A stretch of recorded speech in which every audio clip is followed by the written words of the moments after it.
Okay, let's talk about the automated pass evaluation system trigger units.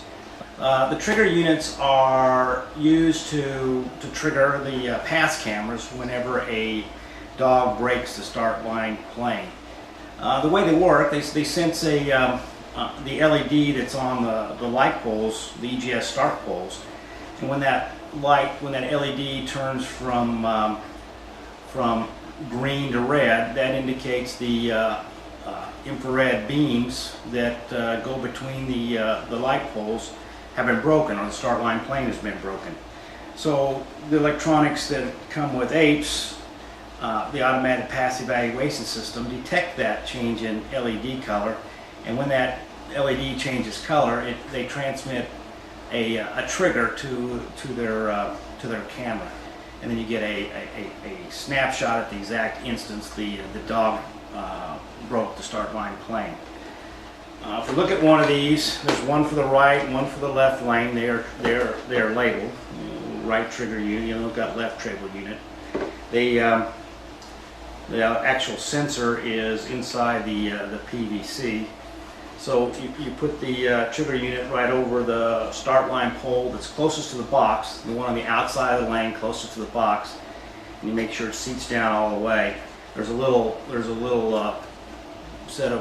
ring on the inside, so that ring needs to fit down over the extrusion. The LEDs on the light pole itself extrude slightly, so you need to line it up and then slide it over.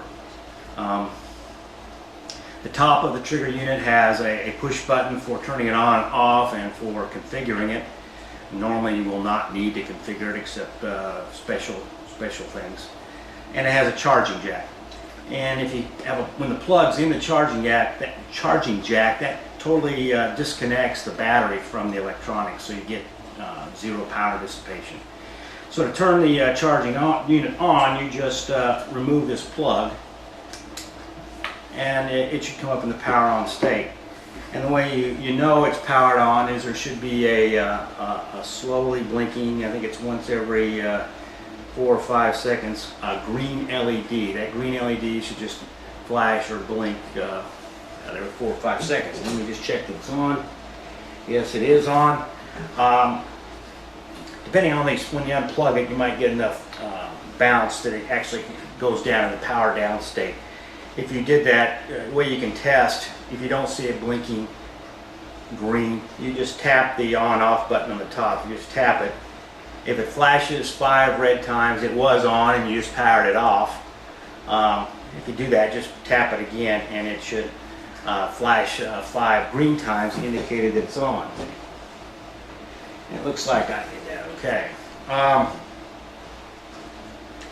The other thing is you have to put it in, if you have to configure it, it has modes like try every radio frequency channel, 256 radio frequency channels, and transmit a trigger on each one, and the cameras can sit there and make sure which frequencies had interference on and which one didn't. It has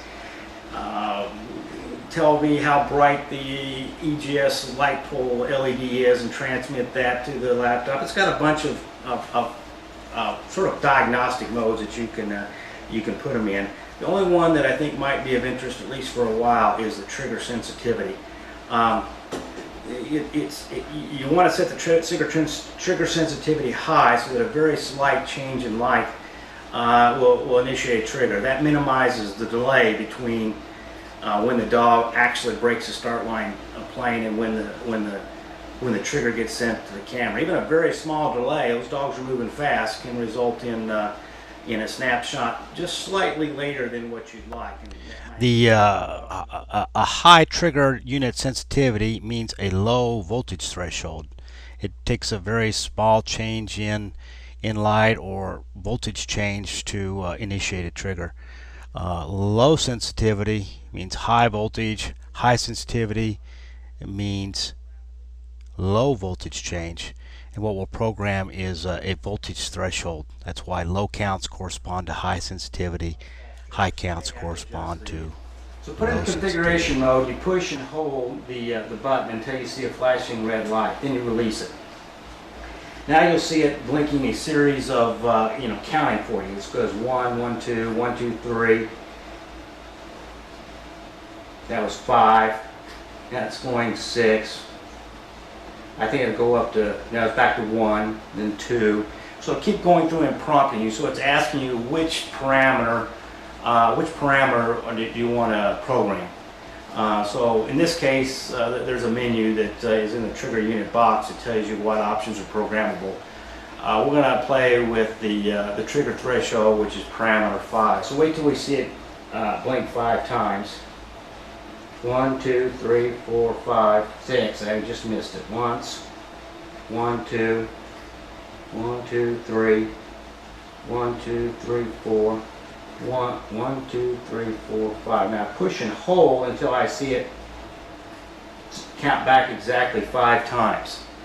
If it had gone 6, that means it didn't detect my push. I didn't push it soon enough, or I didn't hold it long enough, and I would have to go through and pick that configuration option 5 again. But now we're in configuration option 5, and it's blinking at us again. Now it's prompting, it's saying an option of 1 through 8 to sensitivity, and each count corresponds to 25 millivolts. If you let it blink once, that's 25 millivolts. If you let it blink twice, that's 50 millivolts, etc.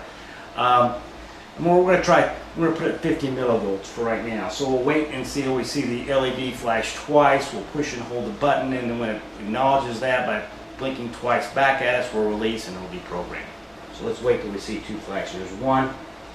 Yep, that was like many. I don't know how many.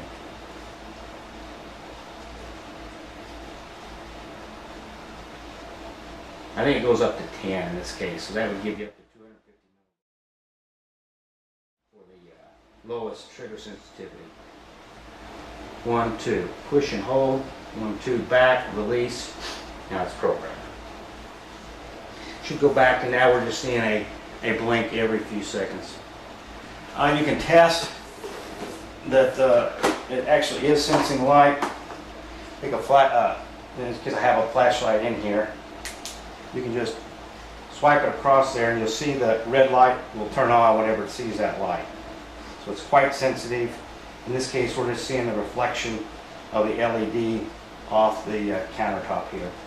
If you use it may not work with an LED flashlight. This is sensitive to red light only. It's designed to block or filter the light spectrum except red. LED lights frequently don't have much spectral content in the red region, so a regular incandescent flashlight will work better, or if it's an LED, a red LED flashlight would work great. To turn it off, you just put the charging jack back in, and that will disconnect the battery from it, and we'll be ready to go next time. Charger, we'll talk about